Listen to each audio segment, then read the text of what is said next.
Malam itu, langit Cirebon tampak seperti lembaran hitam pekat tanpa bintang. Jalanan antar kota tergulung dalam sunyi, hanya ditembus oleh deru mesin truk tua milik Edi Subana, seorang sopir bawang yang sudah puluhan kali menapaki rute Cirebon-Cengkareng. Lampu kuning truknya menembus kabut tipis yang turun dari sawah, menciptakan bayangan-bayangan samar di sepanjang jalan. Di balik kemudi, Edi menatap lurus ke depan, seolah setiap kilometer yang ia lalui adalah langkah menjauh dari ketenangan hidup yang tak pernah benar-benar ia miliki. Dari kaca spion, terlihat karung-karung bawang bergoyang pelan mengikuti ritme jalan yang tak rata. Setiap getaran mengingatkan Edi pada beban hidup yang ia pikul, bukan hanya muatan bawang itu, tetapi juga rasa cemas akan apa yang menunggunya di pasar Cengkareng. Sudah bertahun-tahun ia bekerja sebagai sopir, namun tiap perjalanan selalu dibayang-bayangi ketakutan yang sama, preman pasar yang selalu meminta uang keamanan dengan cara yang semakin hari semakin kasar. Dalam keheningan kabin truk, Edi menghembuskan napas panjang. Ia mencoba mengusir bayangan-bayangan itu dari kepalanya, namun gagal. Ia ingat bagaimana minggu lalu salah satu anak buah preman menendang pintu truknya hanya karena ia tidak punya uang tambahan.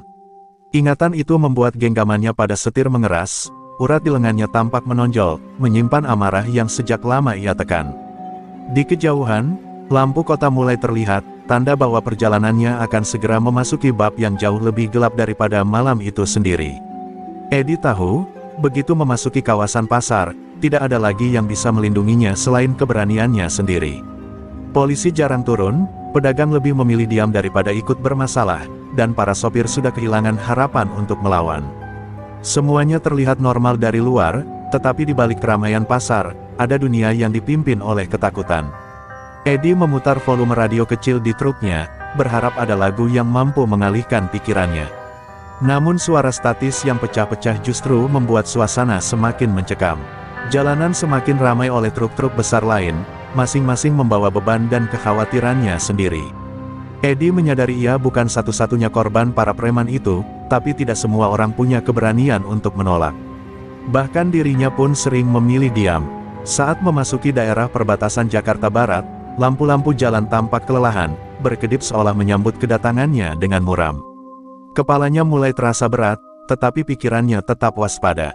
Ia teringat kejadian beberapa bulan lalu, seorang sopir dipukul karena terlambat membayar. Sejak itu, tidur Edi tak pernah benar-benar nyenyak. Ketidakadilan itu menempel kuat di kepalanya, seperti duri yang tak bisa ia cabut. Truk akhirnya berbelok memasuki jalan sempit menuju pasar Cengkareng. Aroma campuran bawang, asap kendaraan, dan sampah basah langsung menusuk hidungnya. Dari kejauhan, Edi melihat beberapa sosok berdiri di dekat pintu masuk pasar, seperti bayang-bayang hitam yang sedang menunggu mangsa. Punggungnya merinding. Sekilas, ia bisa mengenali wajah-wajah mereka, preman-preman penjaga lapak yang selama ini menjadi momok bagi semua sopir. Edi menarik napas dalam-dalam. Ia tahu, malam itu akan sama beratnya dengan malam-malam sebelumnya, mungkin bahkan lebih buruk. Tapi ia tetap menekan pedal gas, memaksa truk tua itu melaju masuk ke jantung pasar. Di dadanya, ada perasaan aneh, campuran antara takut, marah, dan rasa pasrah. Namun ia tidak sadar, malam itu adalah awal dari perubahan besar dalam hidupnya. Malam ketika seorang sopir bernama Edi Subana perlahan mulai meninggalkan rasa takut, dan mendekati takdir yang akan mengubah seluruh pasar Cengkareng selamanya. Begitu truk Edi memasuki area pasar Cengkareng, suasana malam mendadak berubah. Lampu-lampu pasar yang remang menciptakan bayangan panjang di antara lapak-lapak sayur yang setengah tertutup. Suara gemerisik plastik, derit gerobak, dan sorakan samar para kuli angkut menciptakan suasana yang kacau namun tetap menegangkan. Bagi kebanyakan orang, pasar malam hanyalah tempat mencari nafkah. Tapi bagi para sopir seperti Edi, ini adalah arena tempat nyali diuji setiap harinya. Edi menepikan truknya di area bongkar yang sudah biasa ia datangi. Namun baru saja mesin truk dimatikan, tiga sosok mendekat dari balik tumpukan peti bawang. Mereka berjalan lambat, penuh percaya diri, seolah sedang menyambut mangsa yang sudah lama mereka incar. Edi mengenali mereka, anak buah Acong Gimbal. Tubuhnya merinding, tapi ia berusaha tetap tenang. Ia tahu, ketiga orang itu jarang muncul kecuali jika mereka mengincar sesuatu. Salah satu dari mereka, seorang pria berjaket kulit robek, mengetuk pintu truk dengan keras. "Malam, Bang Edi," katanya sambil menyeringai, menampilkan senyum yang lebih terasa seperti ancaman. Kayaknya malam ini ada yang belum bayar keamanan, ya. Nada suaranya ringan, tapi matanya tajam seperti pisau. Eddie menelan ludah. Ia tahu benar apa maksud ucapan itu, uang pungutan liar yang selalu mereka minta tanpa alasan. Eddie turun dari truk perlahan. Saya baru nyampe, Bang. Uang pas-pasan. Besok aja, ya, jawabnya pelan. Ia mencoba bersikap ramah tanpa terlihat takut. Tapi para preman itu justru tertawa kecil, saling pandang, seolah jawaban Eddie adalah lelucon murahan. Jaket kulit mendekatkan wajahnya ke Eddie, napasnya bau alkohol. Bang, pasar ini punya aturan. Dan yang gak ikut aturan, biasanya hilang arah. Dua preman lainnya mulai mengitari truk Eddie. Mereka menendang ban, memukul bak truk, seolah memeriksa barang rampasan. Karung bawang yang tersusun rapi bergetar saat salah satu dari mereka menepuknya keras-keras. Eddie mengepalkan tangan, marah, namun masih berusaha menahan diri. Ia tidak mau keributan malam itu. Tapi tatapan orang-orang di sekitar yang hanya menonton dari kejauhan membuat dadanya semakin sesak. Tak seorang pun berani datang menolong. Bang, jangan bikin kita ngomong dua kali, kata preman berjaket kulit sambil mendorong dada Eddie. Acong Gimbal udah ngeliat lo sering ngelawan. Nama itu, Acong Gimbal, menjalar dingin di tulang Eddie. Raja preman rawa rontek Cengkareng. Orang yang namanya bisa membuat pedagang mengunci lapak lebih cepat dan sopir menghindari jam bongkar tertentu. Jika anak buahnya sudah menyebut nama itu, berarti masalah tidak akan berhenti malam ini saja. Eddie ingin menjawab, tapi suaranya tercekat. Ia memandang sekeliling, berharap ada seseorang yang bersuara. Namun hanya ada tatapan kasihan dari sesama sopir yang tidak berani mendekat. Pasar itu seolah memutuskan untuk berpura-pura tidak melihat ketidakadilan yang terjadi di depannya. Dan di saat itulah Eddie merasakan sesuatu di dalam dadanya mulai retak, perasaan harga diri yang perlahan diinjak-injak. Setelah beberapa saat menekan dan mengancam, para preman itu pergi sambil menendang ban belakang truk Eddie sekali lagi, kali ini lebih keras dari sebelumnya. Besok, Bang, jangan lupa, kalau enggak, Acong sendiri yang turun. Mereka berlalu sambil tertawa, meninggalkan Eddie yang berdiri sendiri di tengah pasar yang dingin dan berdebu. Dalam hati Eddie, amarah itu mulai tumbuh. Ia menatap langit Cengkareng yang gelap, dan untuk pertama kalinya ia mulai mempertanyakan kapan ketakutannya harus berhenti, dan kapan ia harus mulai melawan.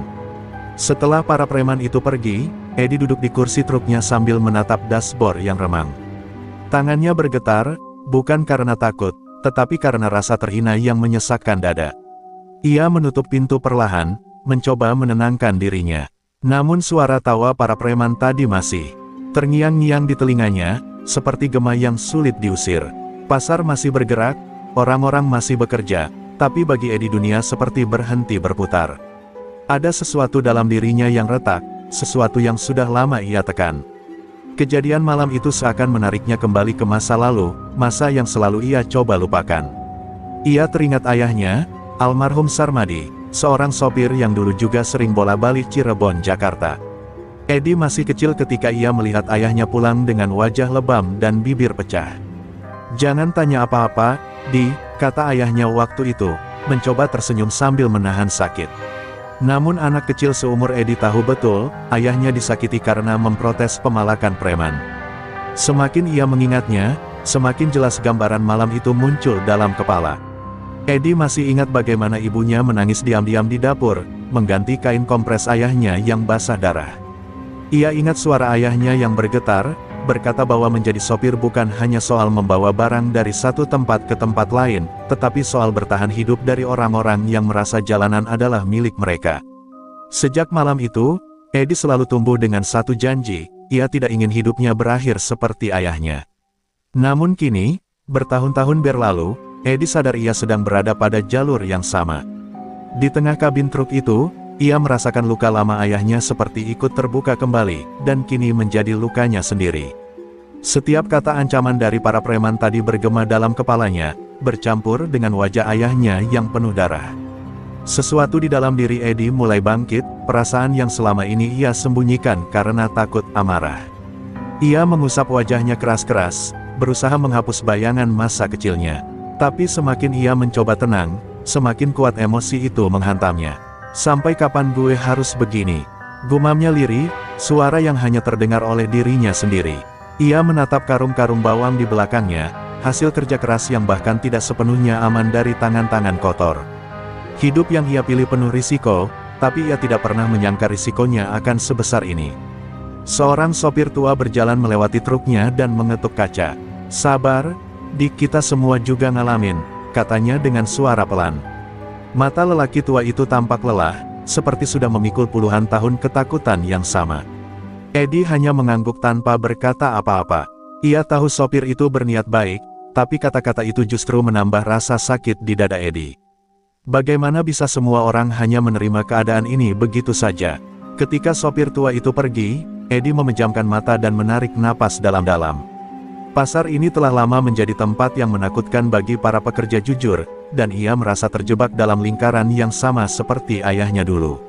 Namun di tengah semua itu, ia merasakan sesuatu mulai berubah.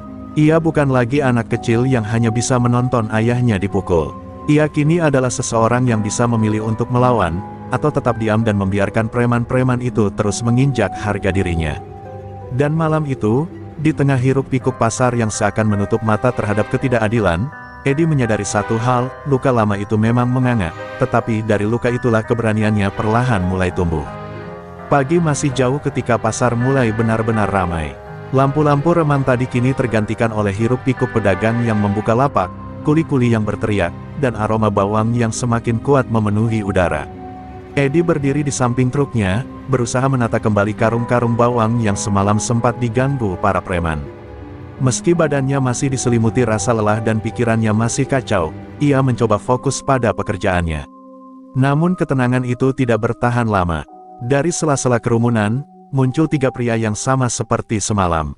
Langkah mereka santai, tapi tatapan mereka penuh niat buruk. Mereka berjalan melewati pedagang dan kuli seolah semua orang hanyalah latar yang tidak berarti. Eddie melihat mereka dari jauh, dan jantungnya langsung berdegup lebih kencang.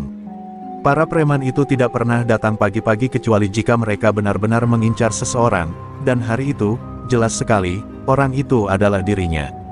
"Sibuk banget, Bang Eddie." Suara salah satu preman terdengar tajam saat mereka mendekati truk.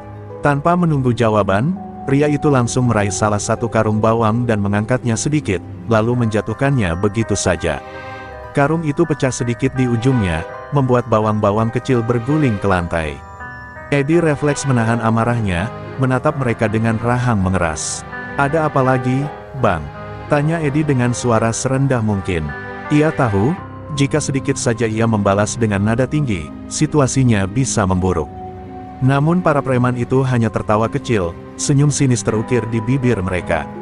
"Ada apa? Lo nanya ada apa?" kata pria berjaket kulit sambil berjalan mendekat, jaraknya hanya 1 jengkal dari wajah Eddie. "Ada yang namanya kewajiban, Bang. Lo pikir bisa seenaknya ngelawan aturan pasar?" Dua preman lain mulai membuka terpal truk tanpa izin. Mereka menekan karung-karung bawang, memindahkan beberapa peti, bahkan berusaha menggeser posisi muatan seolah itu adalah barang mereka sendiri. Eddie benar-benar kehilangan kesabaran, tapi ia masih mencoba bertahan. "Udah, Bang, jangan diacak-acak. Ini pesanan orang," katanya mencoba menahan. Namun salah satu dari mereka justru menendang bagian bawah truk dengan keras, membuat seluruh bak bergetar. "Gue bilang terakhir kali ya," ujar si jaket kulit dengan nada dingin. "Kalau lo masih ngotot nggak mau bayar, Acong yang bakal turun tangan." Dan kalau Acong udah turun, ia berhenti sebentar, menatap Eddie dalam-dalam. "Lo nggak bakal bisa pulang ke Cirebon dengan utuh." Kata-kata itu menusuk seperti pisau. Para pedagang terdekat melirik sebentar, tapi buru-buru kembali sibuk pura-pura tidak melihat apapun. Eddie mengepalkan tangan, namun ia tahu melawan sekarang hanya akan memperburuk keadaan. Ia membiarkan para preman itu pergi sambil membawa 2 kantong bawang sebagai peringatan. Mereka berjalan dengan sombong, seolah telah menegakkan hukum yang hanya mereka yang mengerti. Setelah mereka benar-benar hilang di balik kerumunan, Eddie menunduk, menatap karung bawang yang rusak dan lantai yang berserakan. Sebuah rasa malu dan marah bercampur menjadi satu di dalam dadanya. Ini bukan hanya soal uang pungli. Ini penghinaan. Mereka merusak barang dagangannya, merusak pekerjaannya, bahkan merusak harga dirinya. Eddie merasa dadanya sesak, penuh dengan beban yang tidak bisa lagi ia tumpahkan. Pasar ini, orang-orang ini, semuanya terjebak dalam lingkaran ketakutan yang sama, tapi hanya dirinya yang hari itu diperlakukan seperti sampah. Dan di tengah hiruk-pikuk pasar yang tak peduli, Eddie merasakan sesuatu berubah. Bukan hanya luka lama yang kembali menganga, tetapi juga keberanian yang mulai menyala. Ia sadar, jika ia terus diam, penghinaan itu akan terulang lagi, lebih parah, lebih menyakitkan. Dan tanpa ia sadari, hari itu adalah langkah pertama menuju perlawanan yang akan mengubah nasib seluruh pasar. Siang itu, matahari memantul pada atap-atap seng pasar Cengkareng, menghasilkan panas yang menusuk kulit. Namun panas itu tidak sebanding dengan gejolak di dalam dada Eddie Subana.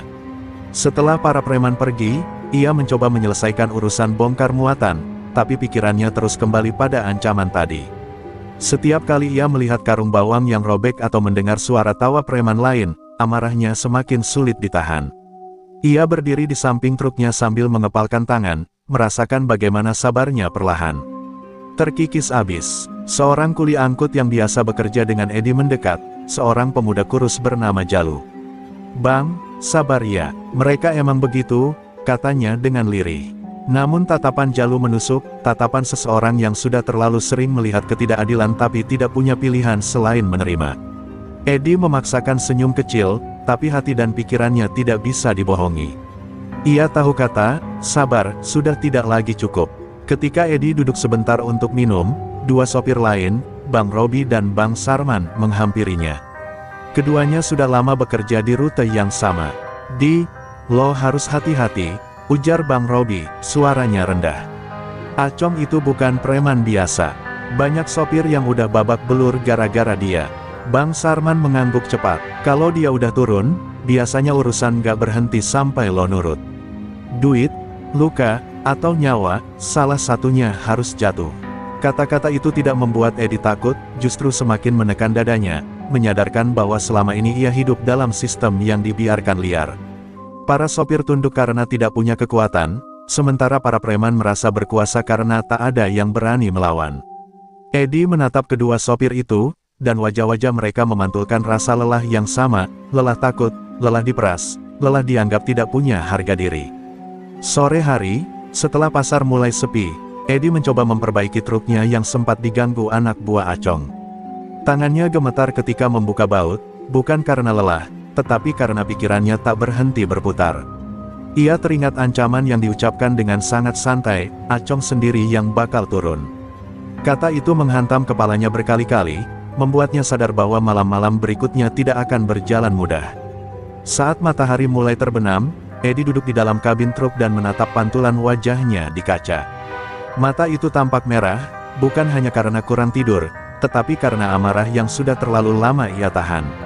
Ia teringat ayahnya, tersungkur, berdarah, kalah, dan ia tahu ia tidak ingin mengulang sejarah yang sama. Dalam keheningan itu, Eddie merasakan sesuatu berubah. Ada suara dalam dirinya yang perlahan berkata, "Kalau bukan sekarang, kapan lagi?" Beberapa pedagang mengemasi barang dagangan mereka, menatap Eddie dengan rasa iba namun tak berani mendekat. Pasar seperti menyimpan rahasia gelap yang semua orang tahu, tapi tak seorang pun berani ubah. Eddie menatap lingkungan yang selama bertahun-tahun ia datangi untuk mencari nafkah, namun kini terasa seperti kandang yang selalu menunggu untuk mencabik siapa saja yang lemah. Di ujung hari yang melelahkan itu, ketika langit memerah dan bayangan pasar semakin panjang, Eddie merasakan titik sabarnya hampir habis. Ia tidak lagi hanya marah pada para preman itu, tapi juga pada dirinya sendiri, karena terlalu lama membiarkan ketakutan menguasai hidupnya. Dan saat ia menutup pintu truk perlahan, sebuah tekad baru mulai tumbuh di dalam dirinya. Pelan, tapi pasti, sesuatu dalam diri Eddie mulai bangkit. Sesuatu yang akan mengubah segalanya. Hari yang menentukan itu tiba tanpa tanda. Ketika Eddie hendak pulang dari perjalanan panjang, ia menemukan ban truknya dalam keadaan mengenaskan, disilet, robek memanjang, dan anginnya sengaja dikosongkan sampai rata. Untuk beberapa detik, ia hanya berdiri terpaku. Dunia seakan berhenti berputar. Ia tidak ingin percaya, tapi gelombang panas amarah mulai naik dari dadanya. Ia tahu siapa yang melakukannya. Preman-preman yang beberapa hari terakhir terus menekan dan memerasnya. Eddie berjongkok, menyentuh pinggiran ban yang terbelah. Tangan kasarnya bergetar, bukan karena takut, tapi karena campuran antara kecewa, sedih, dan marah yang menumpuk terlalu lama. Jalanan malam yang biasanya menjadi sahabatnya kini terasa seperti musuh sunyi yang mengintai dari setiap sudut. Ia menghela napas panjang, tapi dada tetap terasa sesak. Sejenak, ia memandang sekeliling. Tak ada orang, hanya lampu-lampu jalan yang berkedip malas, seolah menertawakannya. Di kejauhan terdengar suara motor para preman yang tadi sore mengikutinya pulang. Eddie menelan ludah. Ini sudah lewat batas, gumamnya pelan, suaranya nyaris tenggelam oleh suara angin malam. Ia masuk ke dalam kabin truk dan duduk di kursinya. Kursi yang selama bertahun-tahun menjadi tempat ia menumpahkan lelah, suka, dan dukanya. Malam itu terasa lebih panjang dari perjalanan Jawa-Sumatera sekalipun. Eddie menunduk, memejamkan mata, mencoba meredakan amarah yang menghantam seperti badai. Namun, semakin ia mencoba menenangkan diri, semakin keras hatinya berdenyut penuh kemarahan. Ia teringat bagaimana preman-preman itu mengintimidasi sopir-sopir lain. Ia teringat cerita temannya yang dipukul hanya karena berani membela diri. Ia teringat betapa mudahnya harga diri seorang sopir diinjak, seolah mereka bukan manusia, hanya mesin pengangkut barang yang tak punya hak bersuara. Di tengah kesunyian itu, Eddie mendengar suara hatinya sendiri. Suara yang selama ini ia tekan, suara yang biasanya ia diamkan demi menghindari masalah. Tapi malam itu, suara itu bangkit dan menuntut untuk didengar. Sampai kapan kau mau begini, Di? Ia membuka mata, menatap lingkaran kemudi yang dingin di tangannya. Lalu, perlahan, ia mengangkat kepalanya. Terlihat jelas di matanya api yang selama ini hanya menjadi bara. Napasnya menggemuruh, tapi kini bukan lagi karena takut. Ia merasakan sesuatu yang berbeda, sesuatu yang lebih kuat dari ketakutan. Sebuah keberanian yang selama ini tertutup oleh rasa pasrah dan lelah. Akhirnya, dengan suara rendah namun tegas, Eddie berkata pada dirinya sendiri. Cukup, harga diri seorang sopir jangan diinjak terus. Dan di malam yang sunyi itu, ia tahu satu hal, ia tidak akan diam lagi. Eddie turun dari truknya dengan langkah berat namun pasti. Malam itu, tubuhnya mungkin lelah, tapi amarahnya menyala lebih panas dari sekadar dendam. Di depan warung kopi tua tempat para preman biasa berkumpul, ia melihat 3 dari mereka tertawa sambil menunjuk truknya dari kejauhan. Tanpa ragu, Eddie melangkah mendekat. Setiap langkah seperti pukulan palu yang menegaskan bahwa ia tidak lagi menjadi sopir yang pasrah. Siapa yang nyilet ban truk saya? Suara Eddie tegas, tak bergetar sedikit pun. Tawa para preman mendadak berhenti. Mereka saling pandang, lalu salah satu yang bertubuh paling besar menyeringai sambil berdiri. Kalau iya kenapa, baru digituin aja udah baper, katanya sambil mendorong dada Eddie dengan kasar. Orang-orang di sekitar mulai melirik, tapi tak ada yang berani mendekat. Eddie menepis tangan preman itu. Saya sudah sabar dari kemarin, tapi jangan sentuh truk saya lagi. Suaranya berat, mengandung ancaman yang tak biasa keluar dari mulutnya. Preman itu tertawa lagi, lebih keras dan lebih meremehkan. Berani juga kau ya, sopir kelas bawah. Ejeknya sambil menyiapkan tinju. Keributan pun mulai memanas. Ketika tinju preman itu melayang ke arahnya, Eddie menunduk dan membalas dengan pukulan keras ke rahang lawannya. Tubuh preman itu terhuyung mundur, lalu jatuh menabrak meja warung yang pecah berkeping-keping. 2 preman lain langsung bangkit, siap menyerang.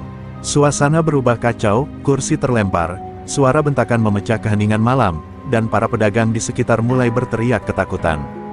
Pertarungan tak seimbang itu membuat banyak mata mulai memperhatikan.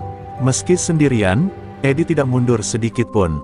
Ia menangkis, meninju, dan mendorong tubuh-tubuh besar yang mencoba mengeroyoknya. Amarah yang ia tahan bertahun-tahun meledak seperti bom. Aku bukan budak kalian, teriaknya saat memukul satu preman hingga tersungkur ke tanah. Keributan itu cepat menyebar. Dalam hitungan menit, kabar tentang seorang sopir pengangkut barang yang melawan preman pasar beredar dari mulut ke mulut. Para pedagang yang awalnya takut kini mulai muncul dari balik lapak-lapak mereka. Sebagian mengintip, sebagian lagi merekam diam-diam dengan ponsel. Kericuhan itu menjadi tontonan tak terelakkan. Di tengah kekacauan itu, seorang pria kecil dengan rambut gimbal dan tatapan licin sedang duduk santai di warung belakang pasar. Tangannya bermain-main dengan pisau lipat sambil mendengar laporan dari anak buahnya. Bos, ada keributan, katanya sopir baru, si Eddie, ngelawan orang-orang kita. Pria itu berhenti bergoyang dengan kursinya, lalu membuka matanya perlahan. Dialah Acong Gimbal, orang yang paling ditakuti di kawasan pasar, otak dari semua pungutan liar dan kekerasan yang menimpa para sopir. Wajahnya menyeringai pelan. "Oh, jadi dia sudah berani angkat kepala," bisiknya. Dan malam itu, untuk pertama kalinya, nama Edi resmi masuk dalam daftar orang yang harus dibereskan oleh Acong. Malam itu, pasar Cengkareng berubah seketika. Lampu-lampu redup dari lapak-lapak yang hampir tutup bergetar tertiup angin, seolah tahu sesuatu yang buruk akan terjadi. Dari ujung lorong pasar, terdengar langkah kaki, banyak langkah kaki. Puluhan preman muncul, memenuhi jalan sempit itu seperti gelombang hitam yang menelan cahaya.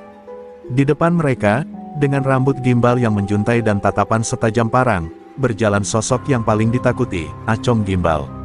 Para pedagang langsung menutup lapak mereka, menarik tirai, dan menahan napas.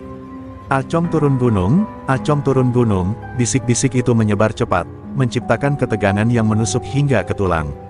Anak buahnya menyebar di sisi kiri dan kanan, memastikan tak satu pun berani kabur atau mengganggu rute sang raja preman. Malam itu, pasar seperti berada di bawah penguasaan penuh Acong. Acong berhenti tepat di depan lokasi perkelahian. Ia menatap Edi yang masih berdiri dengan napas tersengal namun mata tetap membara. Senyum dingin muncul di sudut bibir Acong. "Kau yang namanya Edi Subana?" Suaranya pelan tapi tajam seperti cambuk. Edi tidak menjawab, ia hanya mengangguk pelan, menahan amarahnya. "Berani juga kau bikin rusuh di wilayah saya," lanjut Acong sambil membuka pisau lipatnya. Sopir-sopir lain yang melihat kejadian itu mulai panik. Mereka berusaha menahan Edi, menarik lengannya agar mundur. Jangan gila, itu Acong. Dia bukan preman biasa," teriak seorang sopir tua yang sudah melihat banyak korban berjatuhan di tangan Acong. Tapi Edi hanya menatap lurus ke depan, seakan adrenalin dan kemarahannya telah menutup semua pintu rasa takut. Acong melangkah maju satu langkah, jarak mereka kini hanya tinggal 2 lengan. "Malam ini, kita selesaikan. Kau atau saya," katanya dingin. Udara di sekitar seperti membeku, bahkan angin pun seperti berhenti bergerak. Anak buah Acong membentuk lingkaran besar, mengurung area itu.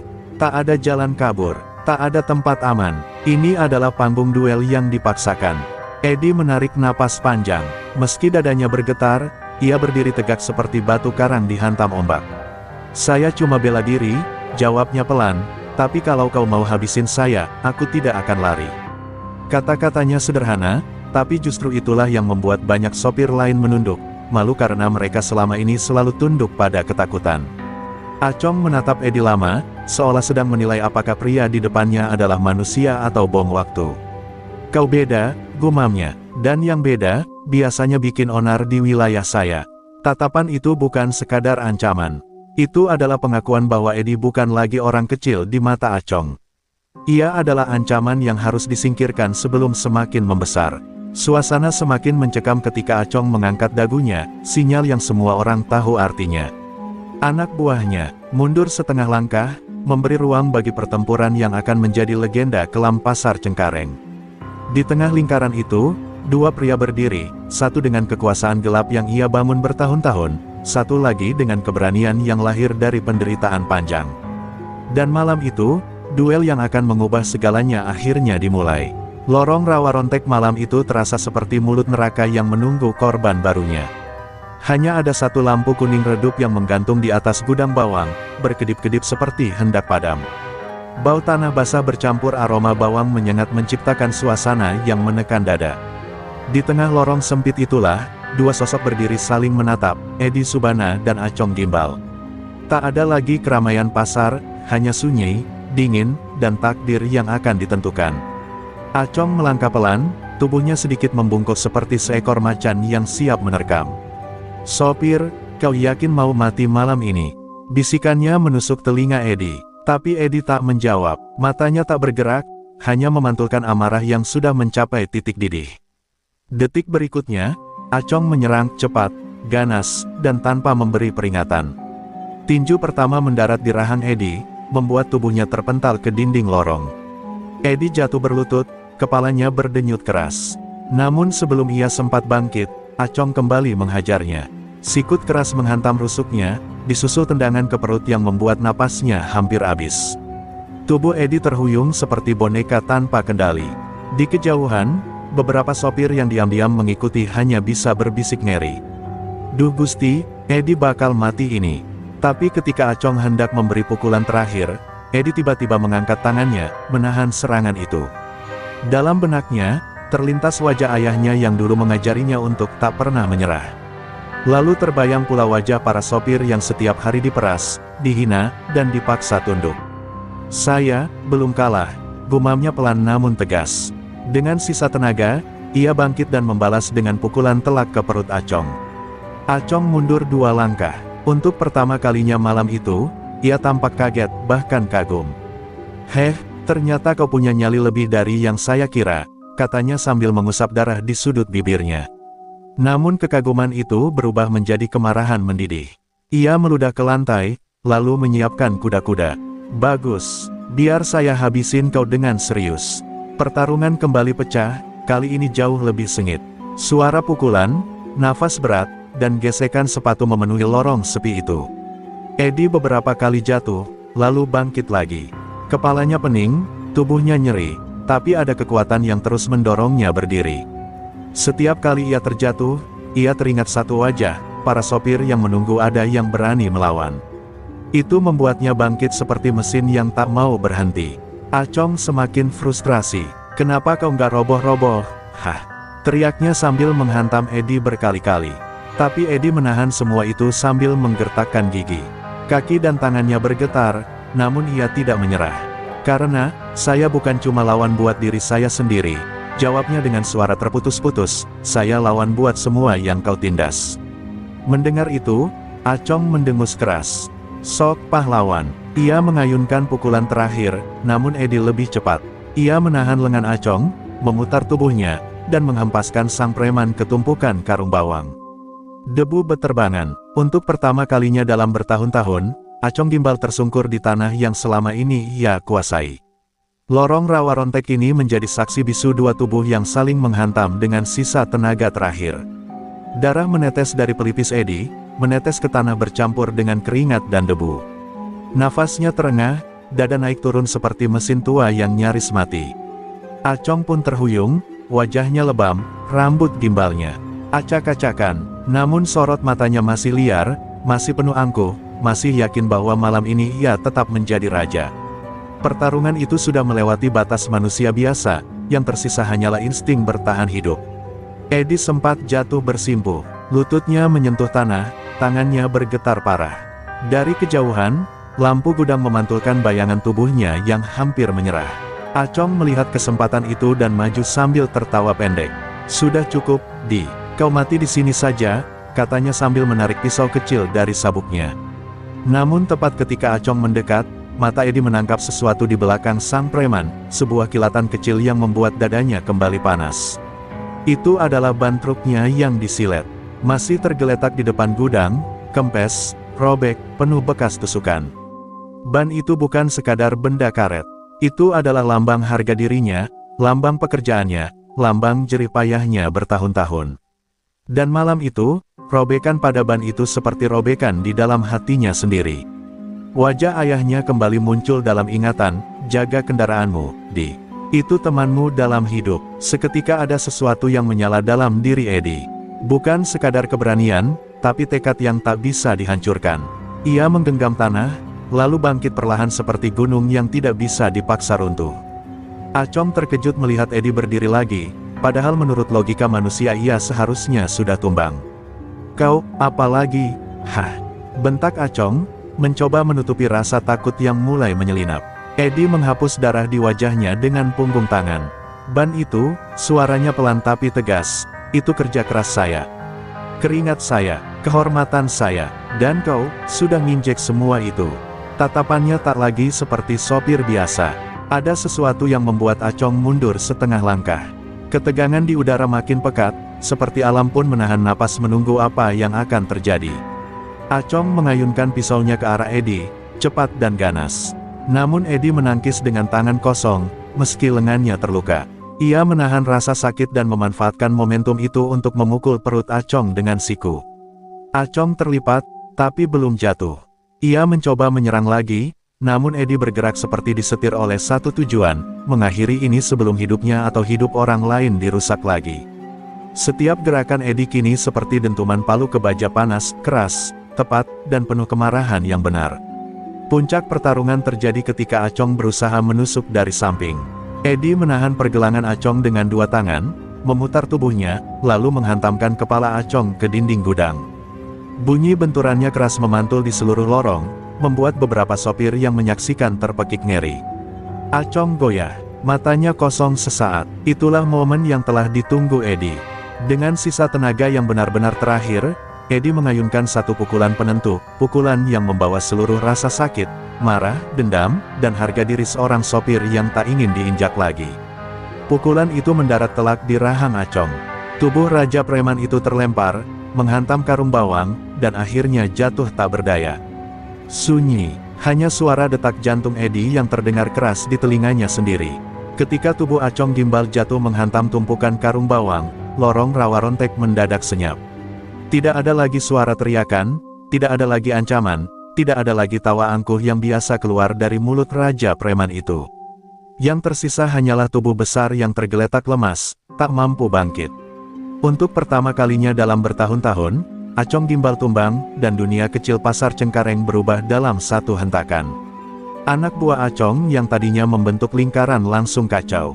Beberapa mundur panik, sebagian lagi saling dorong mencari jalan keluar dari lorong sempit itu. Wajah mereka pucat, mereka tidak pernah membayangkan ada seorang sopir, bukan polisi, bukan preman lain, yang bisa menjatuhkan bos mereka yang terkenal kejam. Bos tumbang. Bos tumbang, teriak salah satu dari mereka terbata-bata sebelum lari terbirit-birit seperti anak ayam kehilangan induk. Sopir-sopir lain yang sedari tadi menonton dari kejauhan hanya bisa berdiri terpaku. Ada yang memegangi mulut, ada yang tak sadar menjatuhkan rokok dari tangannya. Mereka begitu terbiasa melihat Acong sebagai ancaman tanpa celah, sehingga pemandangan Raja Preman itu tergeletak malam ini terasa seperti mimpi yang mustahil. Astaga, Edi, kau beneran jatuhin dia, bisik salah satu sopir tua dengan suara bergetar. Perlahan, para pedagang mulai keluar dari balik lapak-lapak mereka. Tirai digeser pelan, pintu kayu yang tadi ditutup rapat kini terbuka sedikit demi sedikit. Mata-mata penuh ketakutan kini berubah menjadi mata-mata penuh harapan. Mereka melihat Edi berdiri di tengah lorong, tubuhnya berdarah dan goyah, namun tetap tegak seperti pahlawan yang pulang dari medan perang. Di malam itu, sosok Edi terlihat lebih besar daripada siapapun di pasar itu. Tidak ada satupun anak buah Acong yang berani mendekat. Beberapa hanya menatap tubuh bos mereka dari jauh, lalu memutuskan untuk lari lebih cepat lagi. Tidak ada yang mau menjadi korban berikutnya. Yang tersisa hanyalah kesunyian panjang yang tidak biasa, kesunyian yang menandai jatuhnya tirani yang telah mengekang pasar itu selama bertahun-tahun. Suara angin saja terdengar lebih keras dari langkah kaki preman yang pergi. Edi memegangi rusuknya yang sakit, tapi ia tetap berdiri. Pandangannya menyapu seluruh lorong, memastikan tidak ada lagi ancaman. Ketika ia menatap ke arah ban truknya yang robek, bibirnya tertarik sedikit, bukan senyum, tapi perasaan lega yang bercampur pahit. Pertarungan itu bukan kemenangan bagi dirinya saja. Itu adalah kemenangan untuk semua orang yang selama ini hidup di bawah bayang-bayang ketakutan.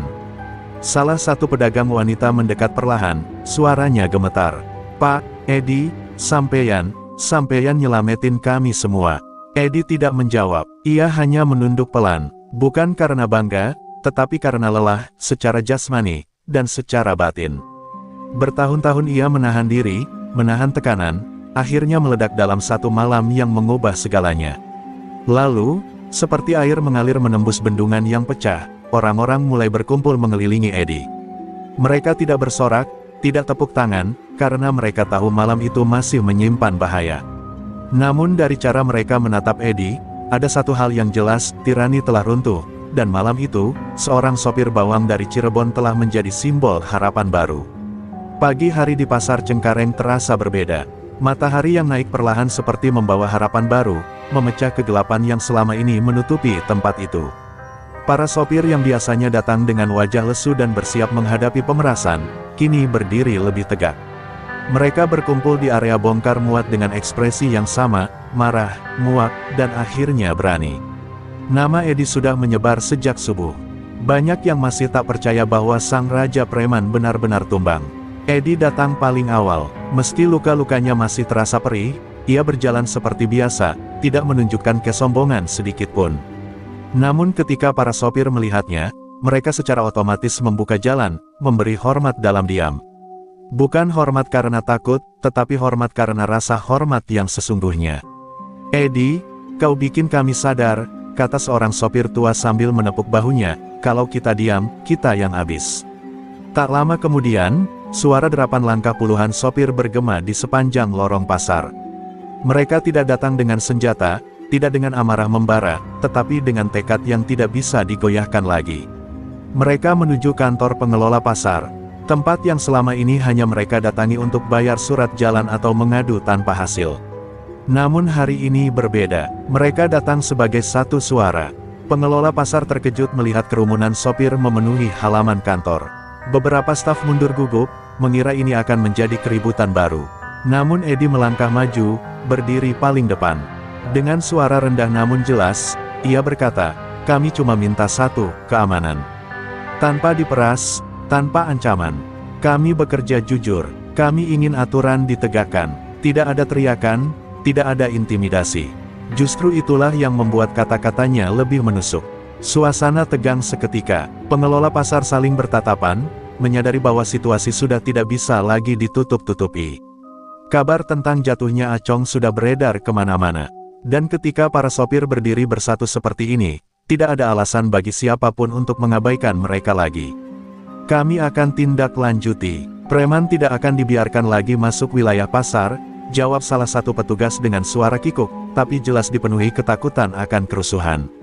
Di sisi lain pasar, puluhan preman yang dulu berkuasa kini tercerai-berai seperti kepingan kaca.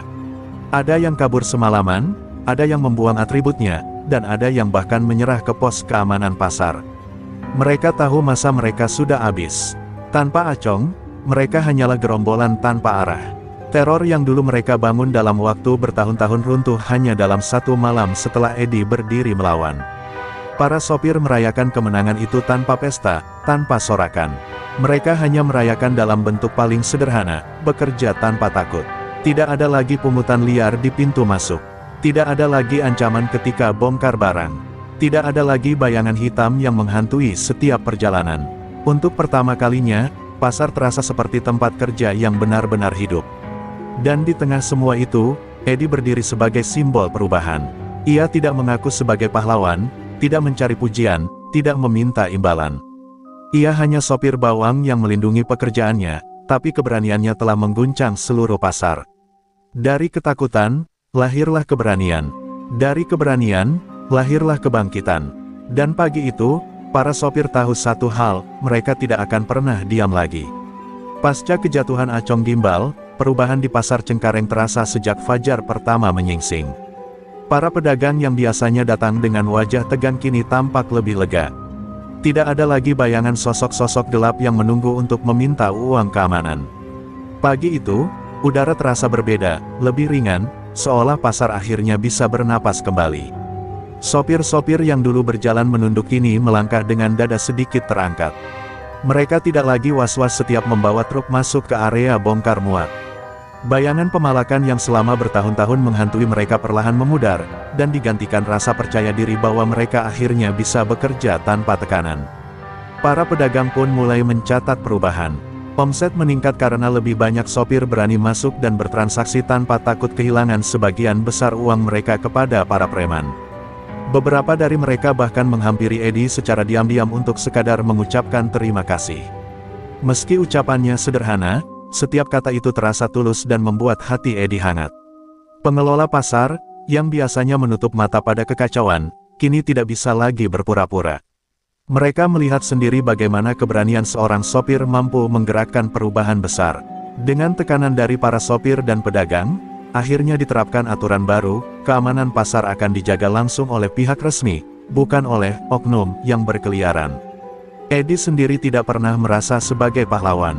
Ia hanya sopir truk biasa yang mempertahankan harga dirinya. Namun nama, Edi Subana, mulai menyebar dari warung kopi ke gudang bawang, dari para pengepul hingga truk-truk lintas kota. Dalam diam, Ia mulai menjadi legenda kecil, sosok yang menantang tiran dan menang. Meski banyak yang memuji, Edi tetap menjalankan hari-harinya seperti biasa, mengecek ban, mengisi solar, dan mengantar muatan dengan ketelitian yang sama seperti sebelum kejadian. Namun kini, setiap kali ia melintas di pasar, orang-orang memberi anggukan hormat. Tidak berlebihan, tidak berisik, sekadar pengakuan bahwa mereka tahu apa yang telah ia perjuangkan. Ketertiban yang tercipta juga memberi efek domino. Preman-preman kecil yang dulu ikut menumpang nama besar Acong memilih pergi, beberapa kembali ke kampung, beberapa mencoba pekerjaan baru. Pasar perlahan menjadi lingkungan yang lebih sehat, lebih aman, dan lebih manusiawi bagi semua orang yang mencari rezeki di dalamnya. Di tengah perubahan itu, Edi hanya berharap satu hal, semoga keberanian yang semalam ia pertaruhkan tidak sia-sia. Dan ketika ia melihat para sopir bekerja dengan senyum dan para pedagang membuka lapak tanpa ketakutan, Edi tahu, harga dirinya, darahnya, luka-lukanya, semua terbayar lunas. Pasar Cengkareng kembali berdetak, dan kali ini, dalam ritme yang lebih damai. Perjalanan pulang menuju Cirebon terasa berbeda bagi Edi. Truknya yang sudah diperbaiki melaju mantap di jalanan malam, lampu-lampunya menembus kabut tipis yang menyelimuti jalur Pantura. Di balik kemudi, Edi merasakan hening yang menenangkan, hening yang memberi ruang bagi pikirannya untuk merenungi semua yang terjadi dalam beberapa hari terakhir. Setiap denyut sakit di tubuhnya mengingatkannya pada pertarungan keras yang nyaris merenggut nyawanya. Namun alih-alih takut, rasa sakit itu justru menjadi bukti bahwa ia telah melewati badai yang selama ini mengekangnya. Luka-luka itu perlahan sembuh, tapi jejaknya menjadi kenangan akan keberanian yang terpaksa ia lahirkan. Saat melintas di jembatan dekat Indramayu, Edi menurunkan kaca jendela dan membiarkan angin malam menerpa wajahnya. Udara segar itu menembus dingin tulangnya, membuatnya menghela napas panjang. Ada rasa lega yang tidak bisa dijelaskan, seperti beban bertahun-tahun akhirnya terangkat. Sesekali, bayangan wajah pedagang dan sopir yang tersenyum lega terlintas di benaknya. Ia teringat bagaimana mereka menatapnya dengan hormat, sesuatu yang tidak pernah ia harapkan. Semua itu membuat hatinya terasa hangat, sekaligus mengingatkannya bahwa keberaniannya bukan hanya untuk dirinya sendiri. Ketika papan bertuliskan, "Selamat datang di Cirebon," terlihat dari kejauhan, Edi merasakan gelombang emosi yang sulit ditahan. Ia pulang bukan sebagai sopir yang dulu, diam, terinjak, dan takut. Ia pulang sebagai seseorang yang telah melalui kobaran amarah dan keluar sebagai pribadi yang lebih kokoh. Ia memarkir truk di halaman rumahnya menjelang subuh. Langit mulai menua menjadi biru pudar, dan ayam-ayam tetangga mulai berkokok. Edi menatap langit itu lama, seolah mencari jawaban di antara warna-warna pagi yang perlahan muncul. Tapi jawabannya sudah ada di dalam dirinya sendiri. Ketika akhirnya ia masuk rumah, ibunya yang terbangun melihat luka-luka di tubuh Edi. Wajah sang ibu mencerminkan kekhawatiran yang mendalam, namun Edi tersenyum kecil sambil berkata pelan, "Bu, semua baik-baik saja sekarang." Kalimat itu bukan untuk menenangkan ibunya, itu juga cara Edi meyakinkan dirinya sendiri. Di ruang tamu yang sederhana, Edi duduk sambil memandangi tangannya. Tangan yang dulu gemetar menghadapi ancaman kini terasa berbeda, lebih kuat, lebih yakin, lebih siap. Ia tahu perjalanan hidupnya sebagai sopir masih panjang, masalah mungkin akan datang lagi. Namun satu hal pasti, ia sudah bukan Edi Subana yang lama. Ia telah ditempa, dilukai, lalu bangkit dengan hati yang jauh lebih kuat dari sebelumnya. Beberapa minggu setelah kejadian itu, Edi kembali menjalani rutinitasnya sebagai sopir truk bawang. Ia memulai hari dengan menyalakan mesin tua yang kini terdengar lebih gagah dari sebelumnya. Tidak ada yang berubah dari truknya, tetapi banyak yang berubah dari sosok yang mengemudikannya. Setiap kali ia tiba di pasar-pasar sepanjang jalur Cirebon Jakarta, para sopir melongok keluar dan memberi salam hormat, sesuatu yang dulu tak pernah terbayangkan. Di pasar Cengkareng, tempat kisahnya bermula, suasananya kini jauh berbeda. Preman-preman yang dulu berkeliaran seenaknya telah lenyap, sebagian ditangkap, sebagian pergi meninggalkan jejak ketakutan. Pedagang bekerja dengan damai, sopir menurunkan barang tanpa lagi dihantui ancaman pemalakan. Dan nama Edi Subana masih bergema seperti angin yang tak henti berkeliling lorong-lorong pasar itu. Beberapa sopir baru bahkan mendekatinya, meminta nasihat atau sekadar mendengar kisah keberaniannya melawan Acong Gimbal. Namun Edi selalu menjawab dengan senyum datar, "Saya cuma capek diperlakukan semena-mena." Ia tidak ingin dikenal sebagai pahlawan. Ia hanya ingin hidup tenang. Tapi dunia kadang memilih pahlawannya sendiri tanpa perlu persetujuan. Meski begitu, cerita tentang duel maut di lorong gelap rawa rontek terus menyebar dari mulut ke mulut. Di warung kopi, di pos bongkar muat, bahkan di grup WhatsApp sopir lintas provinsi, kisah Edi selalu muncul. Setiap kali ada sopir yang merasa tertekan atau ditindas, nama Edi disebut sebagai pengingat bahwa keberanian bisa lahir dari siapa saja, bahkan dari seorang sopir bawang yang sehari-hari hanya memanggul karung dan memegang setir. Pada suatu siang, ketika Edi sedang menunggu bongkar muatan, seorang sopir muda duduk di sebelahnya. Dengan suara pelan, ia berkata, "Bang, gara-gara abang, saya jadi berani nolak pemalakan di pasar Kemiri. Saya pikir, kalau abang saja bisa bikin mereka mundur, saya juga pasti bisa." Kata-kata itu membuat hati Edi menghangat, terasa lebih dalam daripada kemenangan apapun. Edi menatap jalanan panas di depannya. Aspal bergetar dihantam terik mentari, dan truk-truk lalu lalang seperti nadi tak pernah berhenti dalam kehidupan para pekerja keras itu. Saat ia melihat bayangannya sendiri di kaca jendela, ia sadar satu hal, keberanian yang ia tunjukkan dulu kini menyebar menjadi nyala kecil di banyak hati sopir lain.